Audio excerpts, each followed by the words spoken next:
শালার মশারা রে ঠিক মতো মারতে হবে।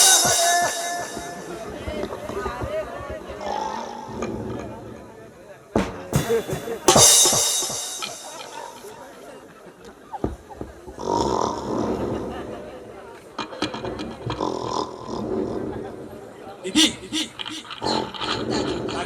তুমি এখানে কেমন করে এলে? এই প্রাসাদ হলো আমার আব্বা হুজুরের। জানো চাচি, আলিজুল তো আমাকে অনেক অনেক মেরেছে। হ্যাঁ এসো তাকে পেতে রেখে চলে যাই।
আমার মন্ত্রী কোথায়?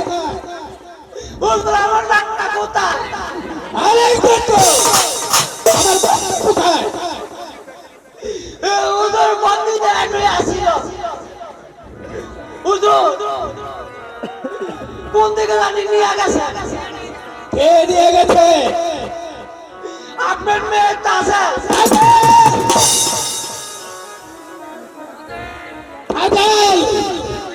আমার মেয়ে শক্তিকে মুক্তি করতে গেছে।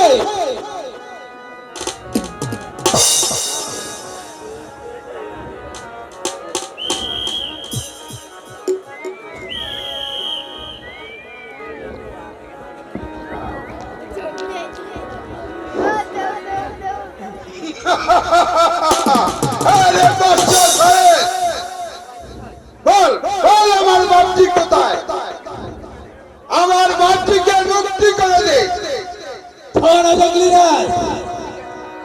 তোমার বাপজিকে আমি মুক্তি করে দিতে পারি একটি শর্তে। বল বল রাজা, কি তোর কি শর্ত আছে? তুমি আমার অঙ্গীকার স্বীকার করতে হবে। তুমি আমার বন্ধুত্ব স্বীকার করো, তাহলে তোমার বাপজিকে আমি মুক্তি করে দেবো। ঠিক আছে রাজা, ঠিক আছে, আমি তোর কথায় শর্ত মানিয়ে নিলাম রে রাজা। আমি বন্দিত্ব স্বীকার করলাম। আলেকজান্ডার, এই জঙ্গলি রাজকে পেতে ফেলো।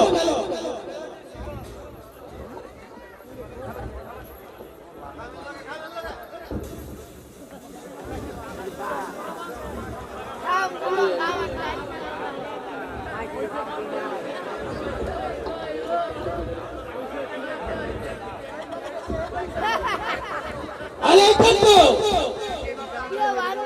জঙ্গলিরে যেইভাবে আমাদের পেয়েছিল, তুমি সেইভাবে জঙ্গলিকে পিটাও। বেটা জঙ্গলি বেটা, তুই যে মাইটা মাস অনসই না আসে না, তুই বেটা করে তোর মাইরে শুনে আমার ডায়াবেটিস পাইরা গেছে। ওই রেল ফোন, ওই রেল ফোন মাইরা না, মাইরা মাইরা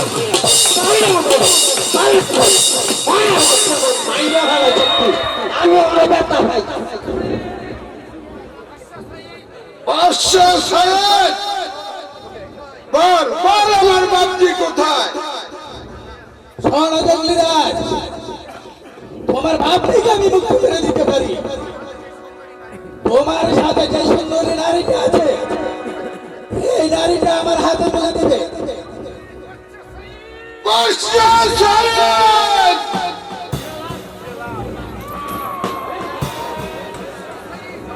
বাদশাহ সাহেব, আমি বলেছিলাম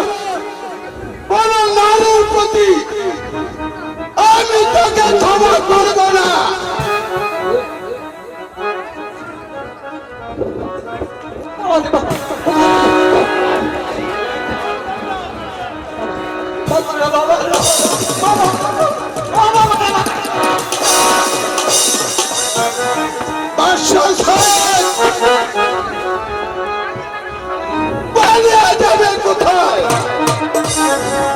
তুমি যেখানে যাবে আমি সেখান থেকে তোমাকে ধরে নিয়ে আসবো, আমার বঞ্চিকে মুক্তি করবো।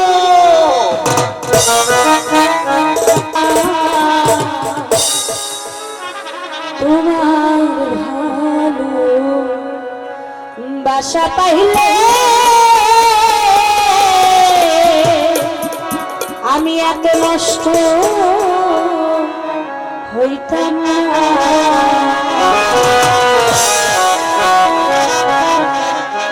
এত কষ্ট পাইতাম না রে, এত কষ্ট পাইতাম না রে, এত নষ্ট হইতাম না।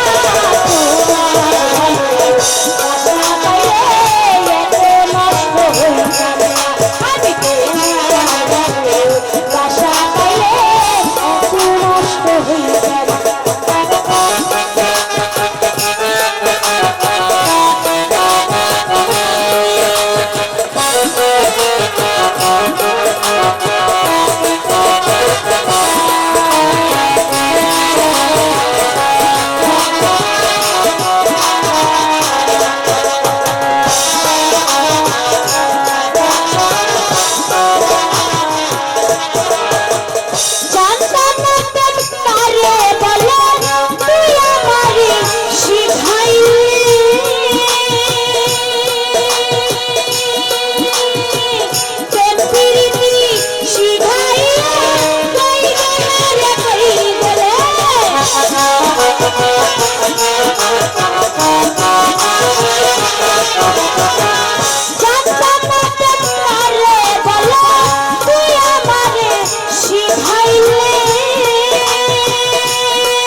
কষ্ট পাইতাম না। ধন্যবাদ। আমার এই ক্ষুদ্র গল্পে গানটি আমার বন্ধু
চলে গেল নাকি গো?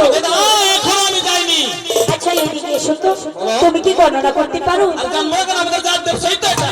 ও তোমাদের জাত ব্যবসা গণনা করা, ঠিক আছে তুমি ওখানে দাঁড়াও, বাড়িতে ঢুকবে না। তুমি গণনা করে দেখো তো সাহেব বাদশার কারাগারে আমার স্বামী কি করছে। তাহলে তোমার দাম ভাত আমাকে দেখাতে হবে।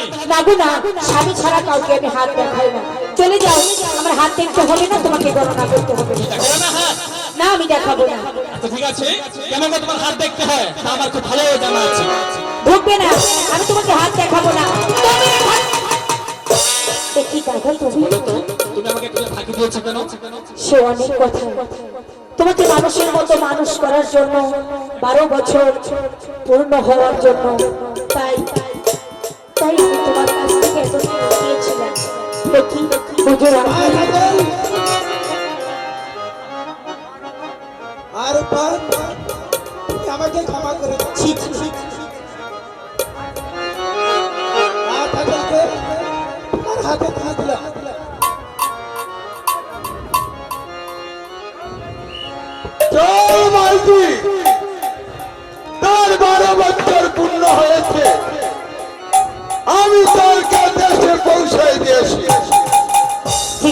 আছে, তুমি কিছু বলবে? বলবো এই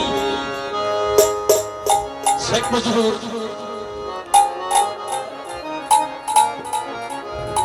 ঠিক আছে, তুমি এসো, আমি যাওয়ার জন্য ব্যবস্থা করছি। চলো আসো, এসো কাজে। তবে যাই হোক, আমার বাইরে যখন আছে, আমার কোনো গান ছিল কিন্তু কোনো জায়গায় গান গাইতে পারি না করোনার কারণে। আজকে এই জায়গায় এসে গান গাওয়ার জন্য আমি অনেক আনন্দিত। তার উপর ভিত্তি করে বঙ্গবন্ধু শেখ মুজিবুর উপর ভিত্তি করে, প্রধানমন্ত্রী শেখ হাসিনার উপর ভিত্তি করে আমি একখানা গান পরিবেশন করছি।